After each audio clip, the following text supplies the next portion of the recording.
Hi guys, good morning. Happy Tuesday. I hope that you had a good weekend and got to enjoy the um, sunshine and the great weather. It's going to be a little chillier today, so hopefully you can spend some time outside. So where we left off is um, Ava talked about having the permission slip to go on the field trip to that adventure zone, the ropes and all that stuff, and she was super nervous about going there, which we know that Ava has a ton of anxiety and worries about things like that. So um, this chapter is called Chapter 20, Adventure Waits for No One. When Ava got to gym class, pretty much everyone had gone outside, and Mr. Avery was waving her out to the field where the course was set up. Let's go. Today, we're going to practice a few challenges you'll see on the field trip. Come on, Ava. Adventure waits for no one. Ava wished Adventure would go ahead without her, but she followed him outside. Choose a station and then get started. Mr. Avery left her and jogged over to the trees at the side of the clearing where the rope course was set up. He helped Luke Varnway, Alex Weinstein, and Lucy Ann Ward set up onto the low tightrope. The school's rock climbing wall was set up at the other end of the field. Mrs. Snell, the other gym teacher, was helping kids get strapped into harnesses to practice, and there was also some low to the ground balance beams set up in the soccer field. Those don't look so bad, so Ava headed over, stepped up onto one of them, and started teetering her way across. It was kind of fun, like walking on the curb. Trying this 50 feet above the ground, harness or no harness, would be another story. But Ava didn't mind practicing. She figured out that going along with things was the quickest way to be left alone. If you protest and squeal, people come swooping in to explain to you why you must do the scary thing. They promise it will all be okay, even though they know no such thing. But if you pretend you have no problem with the scary thing, then nobody bothers you. And on the actual day of the scary thing, you can just not go. Then it's too late for anyone to do anything about it. After you'd thrown up on a couple of field trips, you learn things. Ava was counting on it working out that way for the adventure course. No permission slip, no field trip. But she did have to get through the rest of gym class. She looked around, hoping for another easy, no climbing involved obstacle to practice, but everything else involved swinging or climbing or other unstable things. Ava was about to start over on the low balance beam when Sophia came bounding across the field in her new boots. Ava laughed. They let you wear those for gym? They have good solid tread. Sophia lifted her foot to show Ava and then spun around. Aren't they great? Any guess what? She looked around, then leaned in closer to Ava and whispered, I've decided that today's the day. For what? Sophia smiled and her eyes got all big. I'm going to ask Jason to go out with me. You are? Thinking about what Sophia was about to do made Ava's stomach all twist. Why now? Why not? Sophia did a cartwheel. That way, we'll be able to sit together on the butts for the field trip. He's probably been wanting to ask me for a while, but he's too nervous or something, you know. Ava nodded. She understood nervous. I've got it all planned out, Sophia went on. Look over there. She pointed quickly to the rock wall. Ava turned and caught a glimpse of Jason before Sophia hissed. Stop staring. He's going to know I'm talking about him. Sorry, but you're just going to walk up to him and ask him out? Just like that? She laughed. I already know what he'll say, right?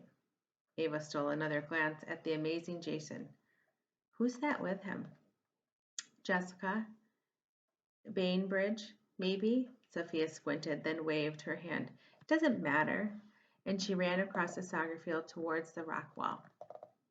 The closer Sophia got, the more Ava wanted to call her back. Because Jason wasn't just talking to Jessica, he was hanging on her. And she was laughing and twisting her hair and touching his arm and looking a whole lot like his girlfriend. Sophia walked right up to them, stepped in front of Jessica, and tossed her hair. No, no, no, no, no, Ava thought. She tried sending Sophia thought waves across the field. Danger, danger, step away from the boy, get away from the boy. She saw Sophia lean forward smiling. She saw Jason take a step back and shake his head. She saw Jessica cross her arms, then get right up in Sophia's face and start waving her hands. She saw Sophia step back and then turn and walk away, then run. She ran right past Ava into the school, tears streaking down her cheeks. Ava looked for Sophia in the girls' bathroom but couldn't find her. She didn't need to find her to know what had happened. The pencil had been wrong about Jason. Sophia showed up halfway through science with a pass from the guidance counselors. She was blotchy-faced but not crying anymore. She waited until Mrs. Rupert was turned to the smartboard and then slipped Ava a note. Do you have the pencil? Ava did, but she was a little afraid of what Sophia might do with it. Was she angry enough to break it in half or throw it out? Ava couldn't very well lie to Sophia, though, so she nodded. Sophia wrote, Ask it what the heck happened. Ava looked up from the note. Mrs. Rupert was tapping her smartboard, but couldn't get her video to play. She went to call the tech guy, and everybody started talking. Ava took out the pencil and wrote, Why doesn't Jason want to go out with Sophia? Because he's going out with Jessica, the voice said. What did it say? Sophia whispered as the tech guy climbed up on the chair to adjust some wires. It says he's going out with Jessica Bainbridge. And why did it say he liked me? Sophia hissed. I don't know. Ava swallowed hard. Sophia sounded mad, like this was Ava's fault. Maybe it messes up sometimes. You didn't tell me that. I never would have done that if that stupid pencil hadn't. Okay, everyone, it's fixed, Mrs. Rupert said. Let's get back to work. Sophia gave a sharp sigh and turned away. Ava found her worksheet and started filling in responses, but out of the corner of her eye, she saw Jessica's friend, Michaela, toss a note onto Sophia's desk. Uh-oh. Sophia blinked at it, then unfolded it and sucked in her breath. Ava only had to lean over a little to read it. Stay away from other people's boyfriends. Sophia's eyes filled with tears, and Ava understood why. Sophia should have known. It was obvious to every other person within a mile of the rock wall that Jessica and Jason were going out, but instead of believing her own eyes, Sophia believed the pencil. Sophia crumbled the note and shoved it deep in her pocket. When the bell rang, she shot out of her seat. Ava figured she'd be waiting in the hall so they could walk home together, but she wasn't. Chapter 21 is Answers and Lies. Ava walked home alone. She and Sophia had planned to go to the nursing home together to drop off the iPod with Grandpa's songs. Ava didn't want to go by herself, but she thought that was a crummy reason for him not to have music. So halfway home, she changed her mind and took a detour to Cedar Bay. The November wind was getting colder, and Ava's hands were freezing by the time she pulled open the door.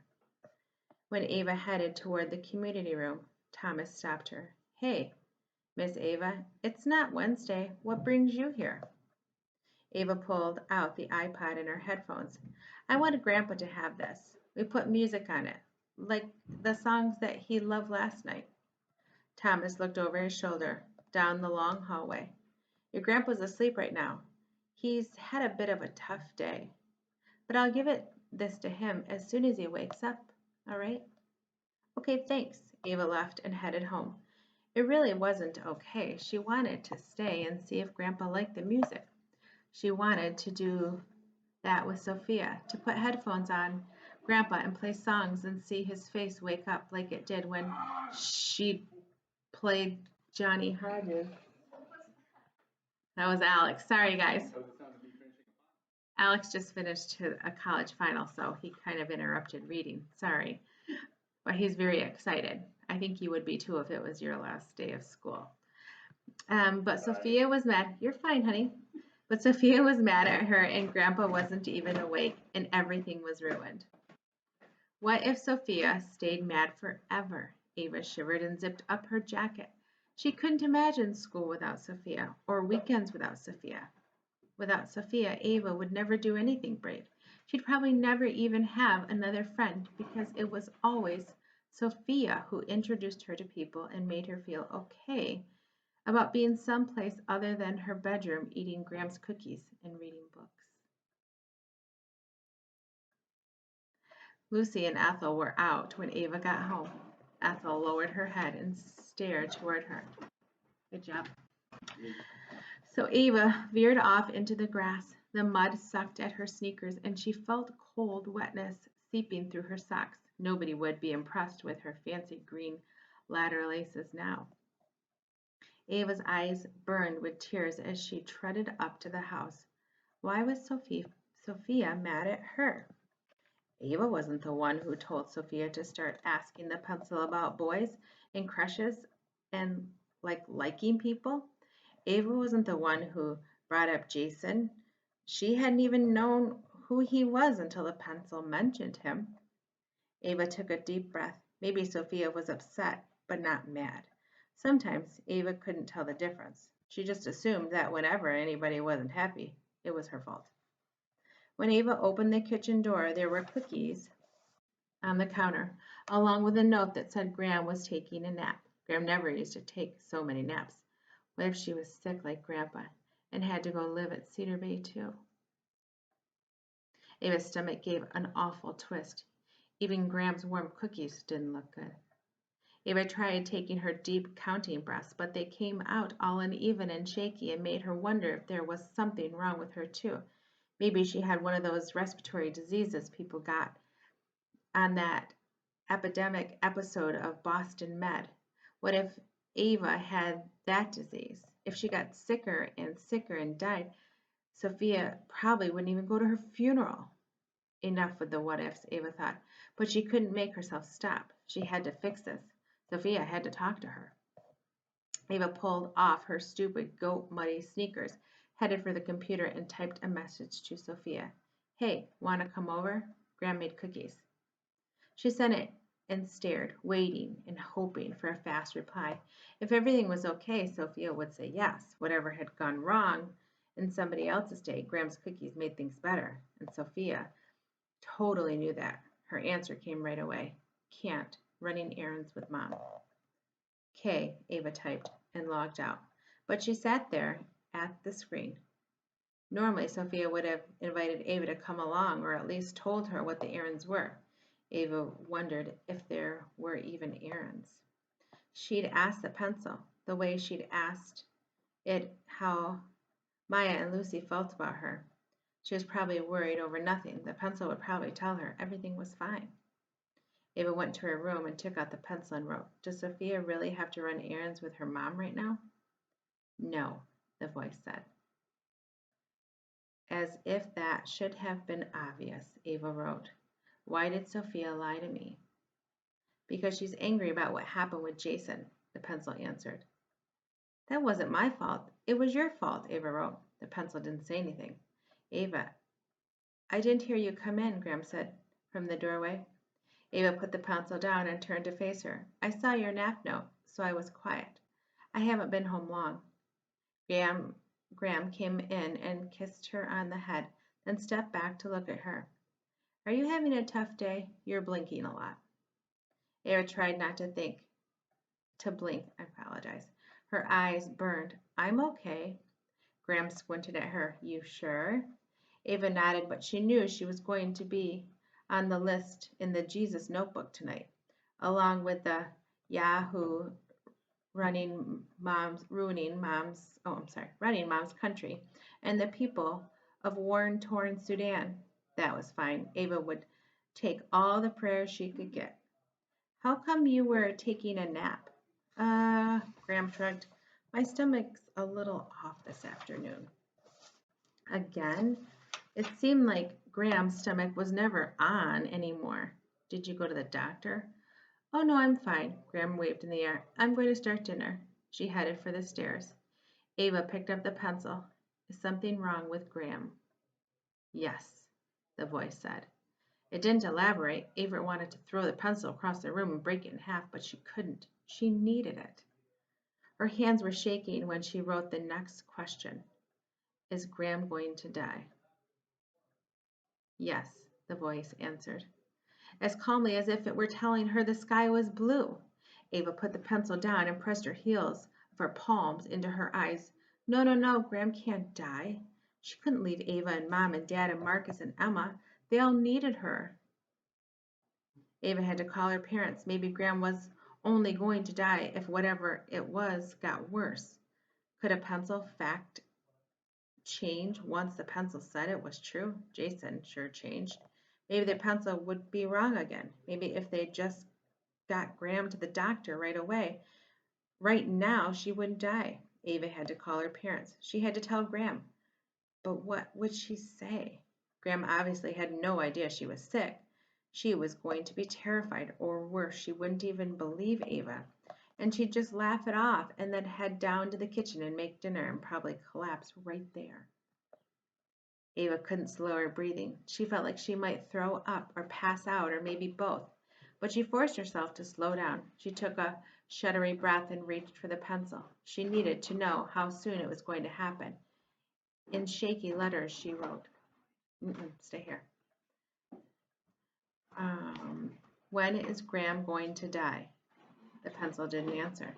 Ava hated it. She choked out a sob and wrote so hard the tip broke off the pencil, but she kept going with the blunt point.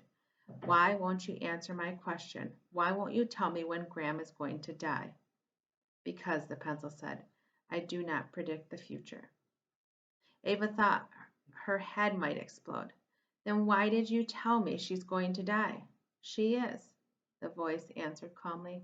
So are you. Everyone is going to die eventually. Ava dropped the pencil, sank back in the chair, and stared at the ceiling. She felt like a balloon that somebody blew too full of air and then let go of, so it raced all around the room and ended up deflated, wrinkled blob. She couldn't make her heart slow down. She took a deep, shaky breath. Graham isn't going to die anytime soon, she told herself. Then why was she feeling so rotten all the time? Ava took a few more deep breaths. The dumb pencil was going to tell her what she wanted to know, whether it wanted to or not. She thought about how to say it, then wrote, What is the official medical explanation for why Graham has been feeling so sick in her stomach lately? Lactose intolerant, the voice said. Ava scribbled down the words, then wrote, What does that mean? Ava realized as soon as she wrote it that she'd just broken the don't ask questions Google can answer rules. Lactose intolerant, the voice said, means that the body cannot easily digest lactose, a type of natural sugar found in milk and dairy products. Ava stared at the words, lactose intolerant. Graham wasn't going to die. She wasn't even sick, not really. She just had to stop drinking milk, that was all. Ava felt as if her whole life had been stolen away and then given back to her, only brighter and shinier than before. She could go downstairs now and look up lactose intolerant on the computer and then show Graham. She'd say they'd talked about it in life science or something, and then Graham could go to the doctor and have him tell her for sure that then everything would be back to normal. She stood up and started for the door, then paused and looked at the pencil on the desk. She was pretty sure the pencil wouldn't respond, but she picked it up anyway and wrote, Thank you, just in case it could hear. So the next chapter is titled Dancing Red Shoes. Bye, guys.